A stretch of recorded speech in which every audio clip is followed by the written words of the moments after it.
Olá, meu nome é Lívia, eu tenho 26 anos, eu sou escritora, moro no interior de Minas. E a minha vivência enquanto uma lésbica preta e que principalmente não performa feminilidade foi desabrochar mesmo no ano de 2016, que foi quando eu entendi algumas situações e a partir de 2018 eu comecei a escrever sobre isso de uma forma mais profunda. E só em 2019 eu tive coragem de publicar alguma coisa, que foi o No Olhar do Invisível. Eu tenho algumas obras no Wattpad, como o No Olhar do Invisível, Colisão de Galáxias e A Estrada de uma Caminhão. Todas elas abordam sobre a vivência de mulheres pretas que performam feminilidade e que não performam.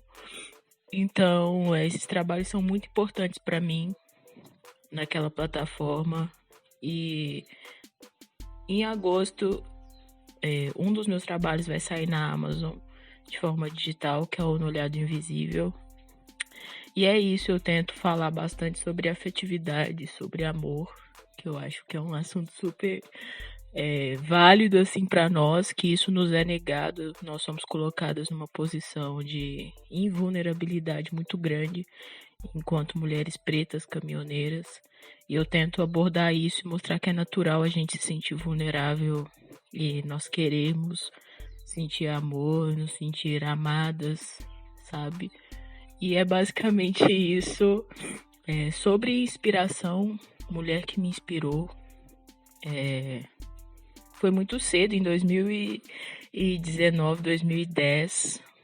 Eu vi o The Voice, eu não sei exatamente se foi esse ano, mas eu vi a Ellen Oléria. Inclusive, eu admiro ela até hoje. Foi a primeira mulher preta que assumidamente lésbica eu vi na TV, e a partir daí eu comecei a entender que era natural, sabe, nós ocuparmos alguns lugares. Ainda não tinha total consciência que eu tenho hoje na época, mas eu me lembro que foi a primeira mulher que eu vi e que me inspirou. Quem começou o episódio de hoje, assim como ela falou, foi a Lívia Ferreira, uma escritora excepcional e que vale muito a pena conferir o trabalho dela. E embora a fala dela tenha sido maravilhosa em sua totalidade, eu vou pegar um gancho no fato de a Ellen Oléria ter sido um ícone e inspiração para ela, para, primeiro, dizer que mulheres lésbicas e negras não só podem, como devem ocupar todos os lugares, e também que no episódio de hoje irei falar sobre a visibilidade e representatividade lésbica. Eu sou Isabela Karpinski e esse é o Vamos ao que Interessa.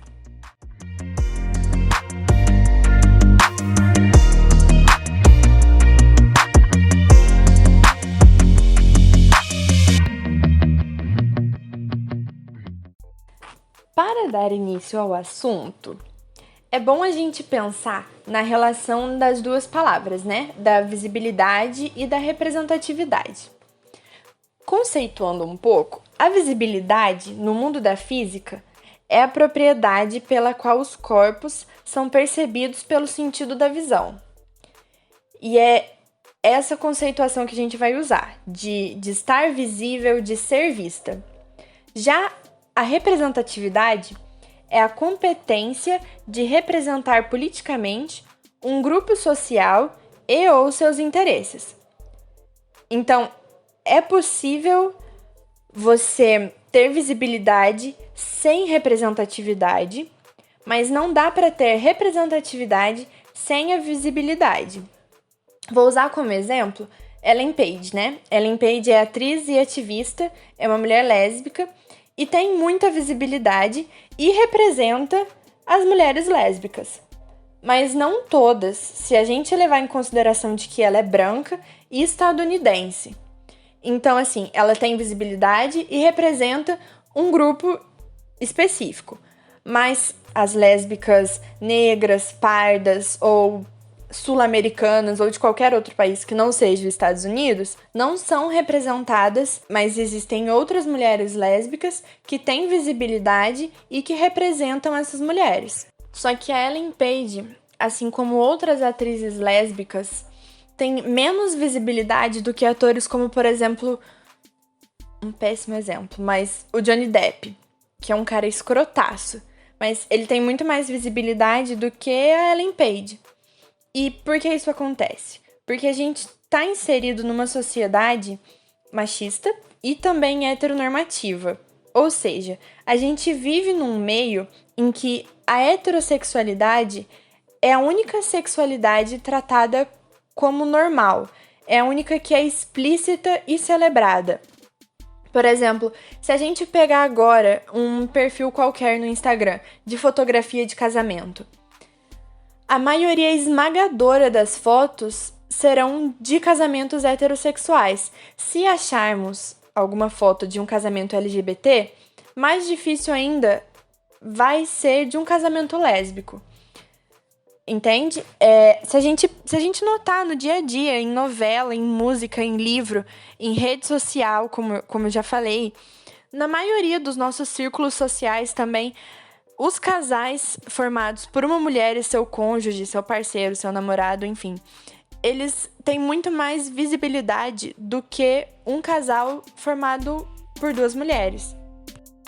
Agora, trazendo para o cinema e na história da produção audiovisual, a representatividade e a visibilidade lésbicas nem sempre foram as mesmas.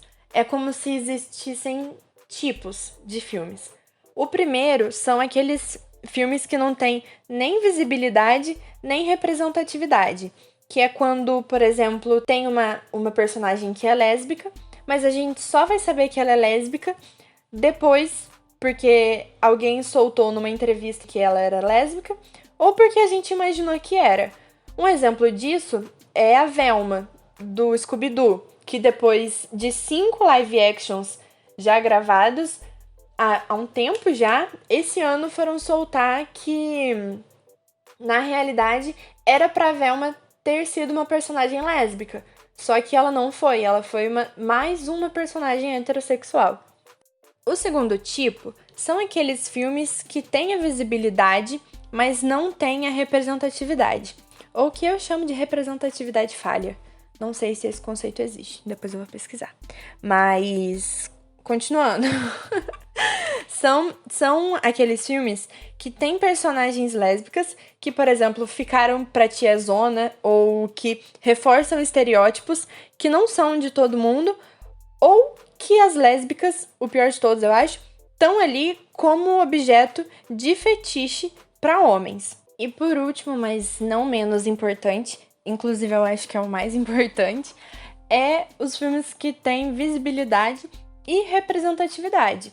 Assim, o maior exemplo que eu consigo pensar é The L Word, que não é um filme, é uma série, mas que foi a primeira série lesbocentrada, ou seja, é a primeira série que acontece em volta de histórias em que todas as protagonistas são mulheres que namoram, que beijam, que transam e que amam outras mulheres. Só que ainda assim, a visibilidade de mulheres lésbicas, e aqui eu também incluo de mulheres bissexuais, é um negócio que me pega, porque eu paro pra pensar na minha própria experiência, sabe? E dá pra incluir certinho nesses 3 tipos de produções audiovisuais, embora seja a minha vida e não um filme.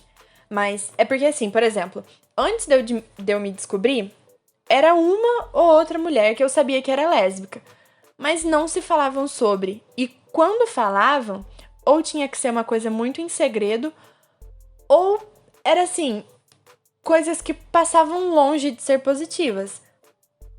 Depois, nos primeiros meses após eu ter me assumido, resolveram me dar referências. E pra vocês terem uma noção, uma delas, eu vou usar um nome fictício, tá?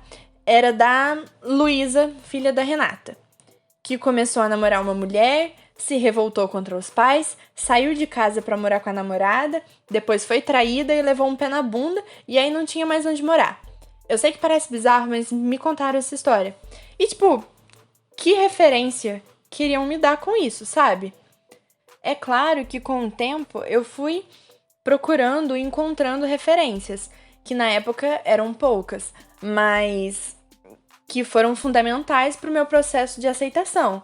Por exemplo, hoje eu consigo fazer uma lista com mais de 30 mulheres que eu conheço, assim, que tenho amizade, que são lésbicas ou bissexuais. Só que na época, sei lá, se eu fosse tentar fazer uma lista, ia estourar com 5 nomes. Porque não só as mulheres lésbicas são invisibilizadas, quanto também seus trabalhos e suas produções sofrem com essa invisibilização. E eu não tinha reparado o quanto isso prejudicou o meu processo de aceitação até esse ano. Porque eu sempre tive o privilégio de ter pais que me influenciaram a ler e que me ajudaram a criar o costume de leitura. Então, desde os meus 12, 13 anos de idade, eu leio vários romances. Bem boiolinha mesmo. Mas só esse ano que eu fui ler o meu primeiro romance escrito por uma mulher lésbica que conta a história de um casal lésbico, que foi O Amor Não É Óbvio, da Elaine Baeta. Inclusive indico. E só depois de ler esse livro que eu fui parar para pensar no quanto teria sido muito mais fácil para mim o meu processo de aceitação se desde o começo eu tivesse me cercado de livros, de filmes, de séries, de músicas que contassem a história de lésbicas com finais felizes. Ou até mais do que isso, se desde a minha infância eu tivesse sido cercada com personagens lésbicas, porque aí eu não teria nem tido o trabalho de me sentir mal por gostar de mulheres para depois ter que me aceitar. E para além disso, se eu tivesse sido cercada socialmente de mulheres que beijam e que amam outras mulheres. Porque tudo bem que eu tenho uma tia-avó que já é assumidamente lésbica tem uns 500 anos, mas ela foi completamente invisibilizada, tanto que eu só fui ter noção de que ela e que minha outra tia eram um casal quando eu já podia entender isso por conta própria.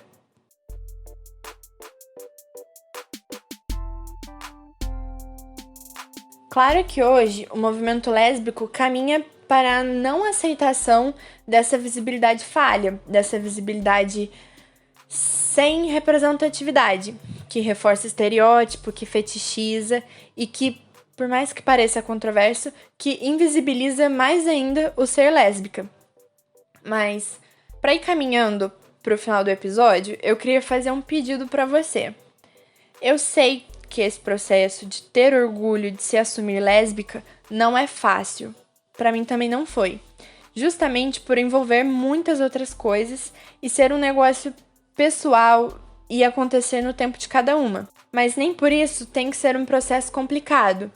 E para que seja mais fácil para você, busque suas referências lésbicas em personagens, em filmes, em séries, em livros, em podcasts, mas também no próprio movimento lésbico, nas cantoras, nas mães, nas escritoras, pesquisadoras, ativistas, atrizes, youtubers, em todas as lésbicas possíveis.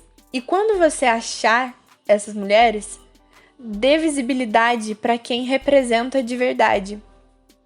A gente já sofre invisibilização demais. E além de você estar se envolvendo num círculo que seja mais confortável para você, você vai estar ajudando outras mulheres, divulgando seus trabalhos, comprando de seus trabalhos, e também vai estar ajudando aquelas mulheres que estão se descobrindo ou que já se descobriram e que também precisam de mais referências. E peço mais, se dentro da sua realidade for possível, mostra seu orgulho. Anda de mão dada com sua namorada na rua, pinta a bandeira lésbica na sua camiseta, na sua cara, pinta a bandeira lésbica na sua máscara para poder sair na rua, para poder ir no mercado. Fala da sua história com orgulho. Diz, eu sou sapatão. Eu vou estar aqui, encarregada de continuar fazendo tudo isso também. Porque eu espero ser, para as futuras lésbicas, a referência que me faltou. E eu te peço, não tenha medo de ser referência também.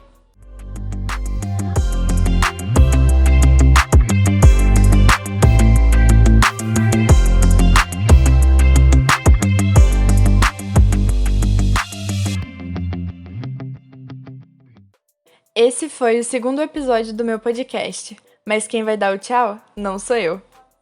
Muito obrigada pelo convite, por poder falar um pouquinho sobre mim. E a gente se vê por aí. Até a próxima leitura, até o próximo podcast.